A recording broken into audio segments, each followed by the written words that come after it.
Good morning, students. Today, let's start with another topic, that is sources of capital receipts. Earlier हमने बात करी थी revenue receipts की. Now, let's understand a point. When your regular income is not enough to meet up all your expenditure, you will have to go for another options. For example, let's not talk about the government. Let's talk about only any human being or individual. अब मैं business कर रहा हूँ और मुझे क्या problem आ रही है कि मैं उतना रेवेन्यू या उतनी इनकम रेगुलर बेसिस पे नहीं कमा पा रहा, so that I can meet out my expenses.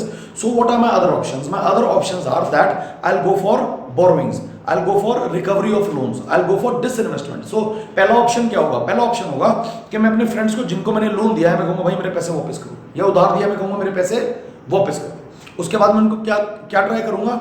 I will try to sell out those basic वो assets which are non performing for me. Clear है जी? ताकि मैं उससे निकाला हुआ पैसा जो है वो यूज में डाल पाऊं. And third is last option borrowings. It means कि अब मेरे पास प्रॉफिट नहीं आ रहा है, मेरे पास रिकवरी ऑफ लोन के पैसे खत्म हो चुके हैं, मैं जितना डिसइन्वेस्ट कर सकता था, सेल ऑफ एसेट्स कर सकता था, मैंने कर दिया. अब प्रॉब्लम आ गई क्या? Now I will have to borrow. तो यही हम डिस्कस करेंगे सोर्सेज ऑफ कैपिटल रिसीट्स में, that when government faces this problem, तो व्हाट डज इट डू? वो वही करता है. For example, let's go to the capital receipts. We will say that either it is debt creating or non debt creating. It means if you're taking loans, then it is creating your liabilities, it will be called debt creating. And if you're selling your assets, you're disinvesting, it means it will be reducing your assets, that is non debt creating. अब देखते हैं इसके sources क्या है. पहला है जी borrowings. Borrowings जो है दैट क्रिएट योर लायबिलिटीज. अब बोरोइंग्स जो है वो दो तरीकों से हो सकती हैं, या दो sources, that is internal and external, that is within the country और from outside the country. Internal में हमारे पास आएगा जनरल पब्लिक, दूसरा आएगा आरबीआई. तो इसका मतलब सेकंड आ गया, यानी कि हम within the country borrowings कर रहे हैं, and through RBI we know it is called deficit financing, that is through printing of new currency. Next comes the external. तो इसका मतलब फॉरेन गवर्नमेंट्स और from international organisations like IMF और world bank. The second source comes the other receipts. अब other receipts में वो small savings आती हैं जो लोग करते हैं. For example, the small savings. पहला आ गया National Saving Certificate and किसान विकास पत्र. Go to the market, go to the post office or the investment planners, you'll come to know about these कि National Saving Certificates और किसान विकास पत्र are like a borrowing to the government. इनकी schemes होती हैं to fetch money from you, to borrow money from you, and they give you a particular rate of interest. Next comes the Provident Fund.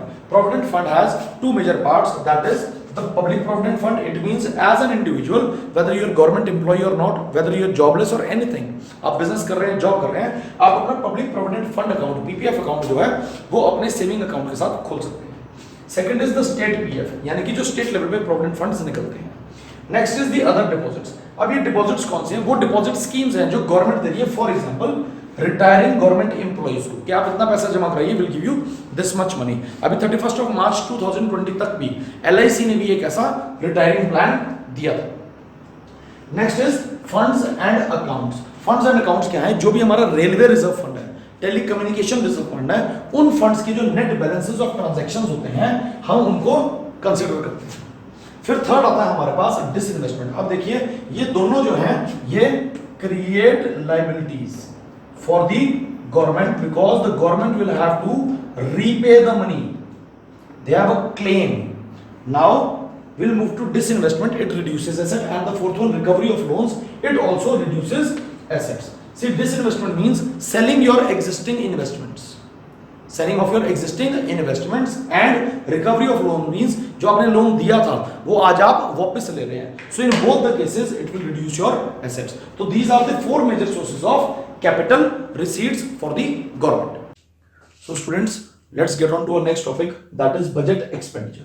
Budget expenditure has two components, revenue expenditure and capital expenditure.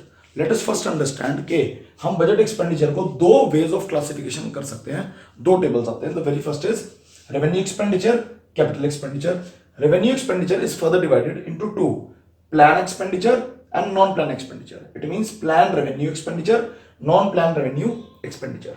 Capital expenditure includes planned capital expenditure, non-planned capital expenditure, and all these four can be either of development form or non-development form. इसका मतलब वो development और non development किसी भी purpose के लिए हो सकते हैं.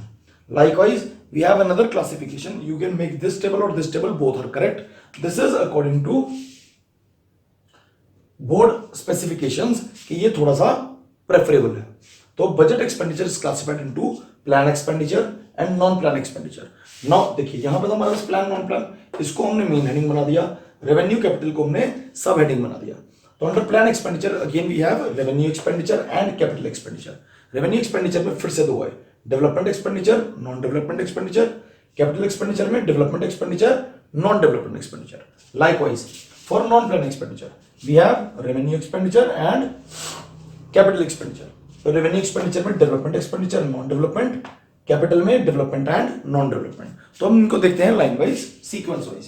पहला आगे बेटा हमारे पास revenue expenditure. Now let us see what does revenue expenditure state. Revenue expenditure वो है जो गवर्नमेंट की एसेट और लाइबिलिटी स्टेटस पे इफेक्ट नहीं करता. इसका मतलब आप खर्चा तो कर रहे हैं, मनी गोज आउट, लेकिन neither it creates assets nor it reduces liabilities. ना तो आपकी एसेट्स क्रिएट हो रही हैं और ना ही आपकी लायबिलिटीज कम हो रही हैं. For example salaries, scholarships, grants, subsidies. तो आइए देखते हैं इसके मेन फीचर्स और फिर इसके मेन कंपोनेंट्स. तो पहला आ गया expenditure incurred for normal functioning of government department and services. Second, interest payments on debts. Third, grants given किस किस को, to state and other parties. अब अदर पार्टीज हो गई PSUs, for example Air India, railways of India. उसके बाद अब देखेंगे हम अपनी मेन आइटम्स. यहां पे एक बात ध्यान रखिएगा कि कभी कभी जो ये ग्रांट्स हैं they may create assets but still they are considered as revenue expenditure. Some exceptions आते हैं. Main items, interest payment. Interest payment is the single largest component, ये सबसे बड़ा कंपोनेंट होता है हमारे रेवेन्यू एक्सपेंडिचर का because of borrowings. Second again defence expenditure या services. This is called committed expenditure. Now why this is called committed expenditure? This is called committed because it is related to national security concerns and no government can deny this. और इसीलिए हम इसमें कोई drastic reduction नहीं कर सकते, rather ये हर साल इंक्रीज होता है. There is no chances of reducing it. Next come salaries. किसकी? गवर्नमेंट एम्प्लॉइज, यानी कि जो पीएसयू पब्लिक सेक्टर अंडरटेकिंग्स हैं उनके एम्प्लॉइज को दी जाने वाली salary. Grants to state duties and other parties, ये हम कर चुके हैं. पेंशंस. अब pension is of two forms. Very first is old age pension, other is retirement pension. अब ओल्ड एज पेंशन क्या है? आप चाहे गवर्नमेंट एम्प्लॉय हैं, चाहे प्राइवेट एम्प्लॉय है, चाहे बिजनेसमैन थे, अगर आप अच्छी इनकम नहीं अर्न कर पा रहे हैं या इनकम नहीं अर्न कर पा रहे हैं, you are a senior citizen, तो आप ओल्ड एज पेंशन के लिए एलिजिबल हैं and government will be paying you. Retirement pension वो है कि अगर आप गवर्नमेंट जॉब से रिटायर हुए हैं तो as a part of contract आपको रिटायरमेंट पेंशन मिलेगी. Next is expenditure on administration and tax collection. Administration for example administrative services, उन पे होने वाला खर्चा, एंड टैक्स कलेक्शन. आप टैक्स पे कर रहे हैं लेकिन उस पे आने, उसको कलेक्शन के लिए आने वाला खर्चा जो है वो गवर्नमेंट का रेवेन्यू एक्सपेंडिचर है. Seventh comes the subsidies. Subsidies आप जानते हैं क्या होते हैं? An extra benefit given to you. अब ये सब्सिडीज जो है ये एक बहुत ही इंपॉर्टेंट पॉलिसी इंस्ट्रूमेंट है which aims at social welfare. हम इसको कम भी कर सकते हैं, ज्यादा भी कर सकते हैं. 2014-15 में हम देखें when the government was running a budget deficit, उनको प्रॉब्लम आ रही थी, तो उन्होंने जितने हमें सब्सिडाइज्ड सिलेंडर्स मिलते हैं उसमें 3 सिलेंडर्स कम कर दिए थे. 3 सिलेंडर्स कम कर दिए थे. इसका मतलब अगर एक साल में एक सिटीजन को 9 सब्सिडाइज्ड सिलेंडर्स मिल रहे हैं उसके घर के लिए, तो उसकी जगह 6 दिए जा रहे थे. अब सब्सिडीज 2 फॉर्म से दी जाती हैं. The first is implicit and the second is explicit. Implicit क्या है?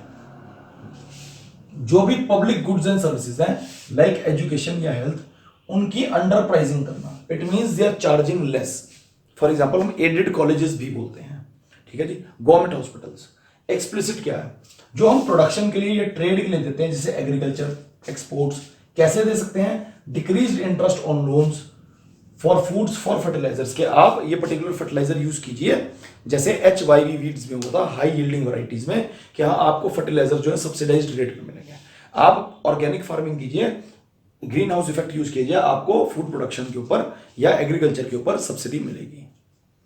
सो the amount of subsidies as a percentage of GDP, 2014-15 में we were spending 2.2% of GDP on subsidies. In 2015-16 BE is budget estimates. This is not actual, this is budget estimate के 2015-16 का जो estimated budget था उसमें हमने 1.7% जो है as a part of GDP propose किया था. It means कि GDP में percentage कम हो रही है. Now the classification of revenue expenditure. Revenue expenditure can be classified into two major categories.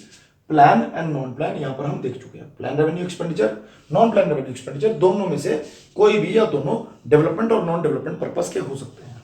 तो the very first comes plan revenue expenditure. It relates to what. यहां पे हम बात करेंगे दो मेजर चीजों की.